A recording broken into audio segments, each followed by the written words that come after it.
Sir first 23 అని title పెట్టడానికి reason ఏంటి? ఇది 3 రియల్ ఇన్సిడెంట్స్ మీద బేస్ చేసుకొని మూవీ అండి. బట్ ఈ మూడిట్లో 90% ఆఫ్ ద ఫిల్మ్ 1993లో చిలకలూరుపేట బస్ బర్నింగ్ ఇన్సిడెంట్ మీద బేస్డ్ అండి, 90% ఆఫ్ ద ఫిల్మ్.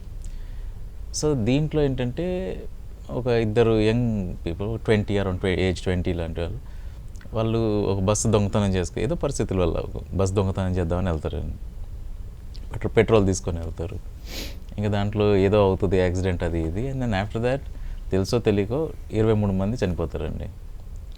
సో ఈ మొత్తం 90% ఆఫ్ ద ఫిల్మ్ ఆ ఇన్సిడెంట్ మీద బేస్ అయ్యి ఉంది కాబట్టి దాంట్లో అన్నిటికన్నా important part is end of the day తెలిసి తెలియకపోయినా 23 ప్రాణాలు పోయినాయి.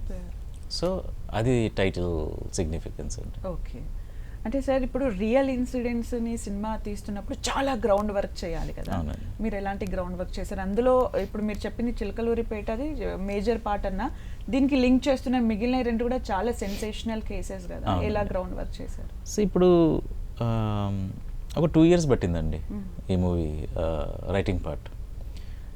సో ఈ బస్ బర్నింగ్ది ఇంకా 91 Chunduru, 97 Jubilee hills bomb blast, ఇవి ఆల్మోస్ట్ పబ్లిక్ డొమైన్లో కొంచెం వరకు ఉన్నాయండి. ప్లస్ అంటే 60s 70s అట్లా కాదు కాబట్టి 90s కాబట్టి స్టిల్ కేస్ డాక్యుమెంట్స్ ఉన్నాయి, ఎఫ్ఐఆర్లు ఉన్నాయి. సో ఇది మెజారిటీ ఏం జరిగింది అనడానికండి. కేస్ డాక్యుమెంట్స్ లోవర్ కోర్ట్ ఏమి ఇచ్చింది, హైకోర్టు ఏమి ఇచ్చింది, దాని ప్రూఫ్స్ ఏంటి అనేది.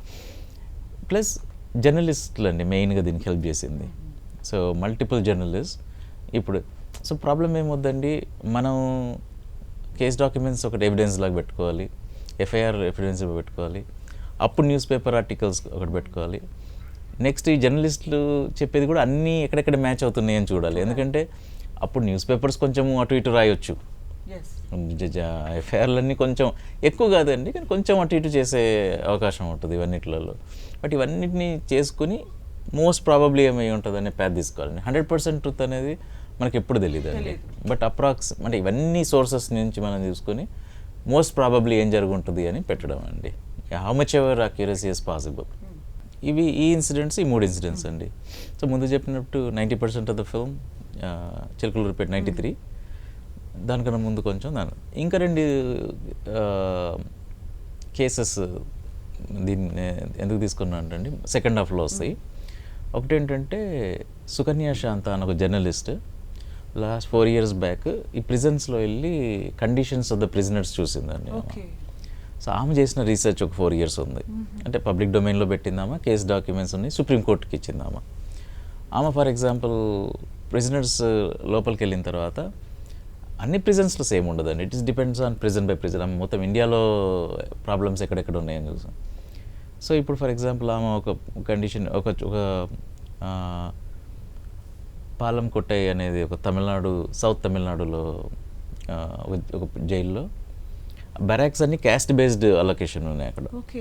సో ఎస్సీలో కూడా అక్కడ ఒక పర్టికులర్ క్యాస్ట్ ఉందండి, పల్లార్ అని. సో పల్లార్స్కి ఒకటి, నాడార్స్కి ఒకటి, తేవర్స్కి ఒకటి, ఇట్లా సపరేట్ ఉంది. సో అప్పుడు వాళ్ళు కేసు వేసారు, ఇట్లా ఇది రాంగ్ కదా, ఈ టైంలో కూడా సెగ్రిగేషన్ ఉండడం అనేది. సో హైకోర్టు అంది అడ్మినిస్ట్రేటివ్ పర్పసెస్కి ఈజీ ఉంటుంది, సో ఓకే అన్నది.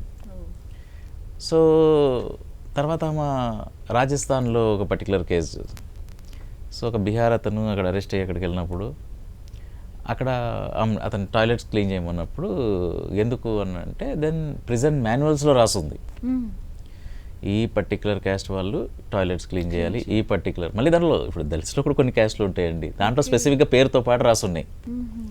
తర్వాత ఇంకో గవర్నమెంట్ అంది కాదు, సుప్రీంకోర్టు అడిగినప్పుడు మా దాంట్లో ఏం లేవని, మళ్ళీ వాళ్ళ మాన్యువల్స్ చూస్తే వాళ్ళ దాంట్లో కూడా క్యాస్ట్ స్పెసిఫిక్ ఈ పనులు చేయాలి. సో మనం ఏంటనుకుంటాం అంటే ఆబ్వియస్గా ఇప్పుడు ఇండిపెండెన్స్ రాకముందు ఏముంది, లాట్ ఆఫ్ ఇంప్రూవ్మెంట్స్ ఉన్నాయంటే 100% ఉన్నాయండి. బట్ కంప్లీట్గా డిస్క్రిమినేషన్ ఇంకా పువర్ పీపుల్ ఉన్నారు, ఇంకా కొన్ని చోట్లలో ఇది ఉంది అనేది ఆమె రీసెర్చ్ ప్రకారంగా ఒక పార్ట్ చేసేవండి. బట్ మూవీలో చూస్తే అది ఒకే ఒకటి ఉంటుంది. సో ఇప్పుడు ఇది వీళ్ళిద్దరికీ ఏం జరగలేదండి, అది అంటే జరిగిందో లేదో నాకు తెలియదు, నేను ఈ స్పెసిఫిక్ క్వశ్చన్ అడగలేదు వాళ్ళని. ప్లస్ అప్పుడు వాళ్ళు రాజమండ్రి జైల్లో. రాజమండ్రిలో జరిగిందా లేదో తెలియదు, బట్ డెఫినెట్గా ఇది ఈమె రీసెర్చ్లో వేరే ప్రిజన్స్లో ఉంది కాబట్టి అది తెచ్చి నిజం ఆ పార్ట్ కరెక్టే అండి, అది నేను ఇక్కడ తెచ్చిపెట్టాను. ఎందుకంటే that's what film is about అండి. సో కొన్ని మనం ప్రిజన్ లోపలికి వెళ్ళిన తర్వాత ఏమవుతుంది అంటే కొన్ని వీళ్ళకి జరిగినవి ఉంటాయి, కొన్ని ఇంకొకరు జరిగినవి ఉంటుంది, బట్ ఇక్కడికి రెలవెంట్ ఉంటుంది, అది తెచ్చి పెట్టడం. So this is the 4th research అండి. 5th రీసెర్చ్ వచ్చేసరికి బీనా మ్యామ్ అని ఒక సైకాలజిస్ట్ ఉన్నారండి. ఆమె రిటైర్ అయిపోయిన తర్వాత ఇక్కడ ప్రిజన్స్ డీజీ వికే సింగ్ అన్న మంచి చాలా పెద్ద మంచి ఆఫీసర్. సో వీళ్ళందరూ ఏంటండి జనరల్గా గవర్నమెంట్లో ఎంత జాబ్ చేయడమే కష్టం ఉంటుంది, ప్రిజన్స్లో చాలా స్ట్రెస్ ఉంటుంది వాళ్ళకి, ప్లస్ ఫ్యామిలీ ఉంటుంది, ఇవే బ్యాలెన్స్ చేయలేరు. దాంతోపాటు కొంతమంది ఏంటంటే they go out of the way to fix some things. దాని ఏమన్నారంటే దీన్ని మనం ఇంకేమైనా చేయాలి అని. సో ఇట్లా కొంచెం కిరణ్ బేడి చేశారండి. 2 years ఆమెకు పనిష్మెంట్ పోస్టింగ్ చేశారు తిహార్లో. దాన్ని మార్చుకుంది, ఎవరు ఆ జైలుకి వెళ్ళరు అట్లాంటిది, ఎవరైనా మీకు ఏదో వేరే పనిష్మెంట్ దాన్ని వేసేసారు. ఆమె దాన్ని ఆపర్చునిటీగా మాడుకుంది. 8,000 people ఉంటారు ఒక జైల్లో, వాళ్ళ కండిషన్స్ మార్చింది, ఎన్నో మార్పులు చేర్పులు చేసింది. దానికి ఆమెకు మళ్ళీ లైఫ్లో బెస్ట్ పార్ట్ ఆఫ్ ద దొరికింది. సో దీస్ పీపుల్ వాళ్ళ కొంచెం బ్యాడ్ లక్ ఇట్లాంటివి సిచ్యువేషన్స్ని కూడా దాన్ని వాళ్ళు పర్ఫెక్ట్ ఆపర్చునిటీస్ లాగా వాడుకోగలుగుతారు. సో ఈ వికే సింగ్ సార్ ఇక్కడ తెలంగాణ ప్రిజన్స్లో ఈమె రిటైర్ అయిపోయిన తర్వాత నువ్వు రావాలి ఇక్కడికి వచ్చి హెల్ప్ చేయాలంటే ఆమెకి ఎయిడ్స్ పేషెంట్స్తో పనిచేస్తున్నారు అన్నీ, నాకు ఇది ప్రిజన్ రిఫార్మ్స్ తెలియదు నాకన్నా కూడా తెచ్చారు.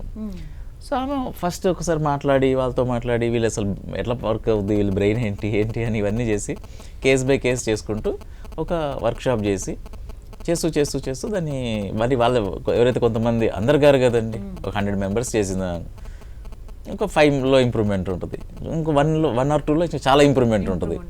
మళ్ళీ వీళ్ళని వాలంటీర్స్గా కన్వర్ట్ చేసి వీళ్ళు బయటకు వెళ్ళిన తర్వాత మళ్ళీ వీళ్ళతోనే చెప్పించేదమ్మా.